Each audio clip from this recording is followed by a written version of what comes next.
हातात असतात Bluetooth speaker, कुणाच्या पॉकेटमध्ये ब्लूटूथ स्पीकर, आणि ह्याच्यासाठीच अनवट भटकंती. तुझे विचारतो ना अनवट भटकंती का पण होती, तर 99% अशा होतं की आम्हाला माणसं दुसरं कुणी दिसत नाही. करेक्ट. आणि अशीच भटकंती करायला का आवडते, ह्याच गोष्टीमुळे की आजकाल भटकंती म्हणजे काय झालंय, प्रत्येकाला वाटतं की आपण घरी राहण्याच्या ऐवजी कुठेतरी विकेंडला बाहेर जाऊ आणि तिथे जाऊन गोंधळ घालू.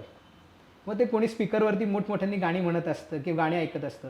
तुम्ही गाणी म्हणा, तुम्ही गाणी म्हणा, शिवरायांची गाणी म्हणा किंवा स्फूर्तिगीतं म्हणा, हरकत नाही, पण मोठे मोठे स्पीकर लावून मोठमोठ्या आवाजात एक तर तुम्ही तिथली शांतता भंग करता, बरोबर आहे, म्हणजे वन्य प्राण्यांना तुम्ही त्रास देताय, बरोबर.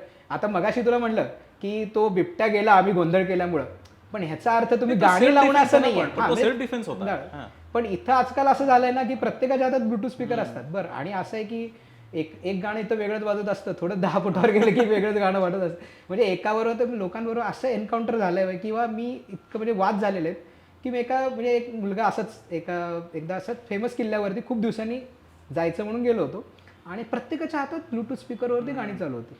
मग मी एका मुलाला विचारलं, अरे म्हणलं ते हे गाणं आहे का तुझ्याकडे, कोंबडी पळाली वगैरे. तो म्हणाला का हो.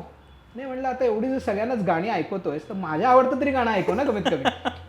मग त्याला जरा लाजल्यासारखं वाटलं. मी म्हटलं अरे तू जे गाणं वाजवतोयस ते तुझ्या आनंदासाठी आहे, पण तू मग हेडफोन्स लाव ना, हेडफोन लाव, तुझ्या तंद्रीत तू गाणं ऐक. तू ते सगळ्यांना काय ऐकवतोय, बरं ते सगळ्यांनाच ऐकवायचं तर मग माझ्या पसंतीचं गाणं लाव.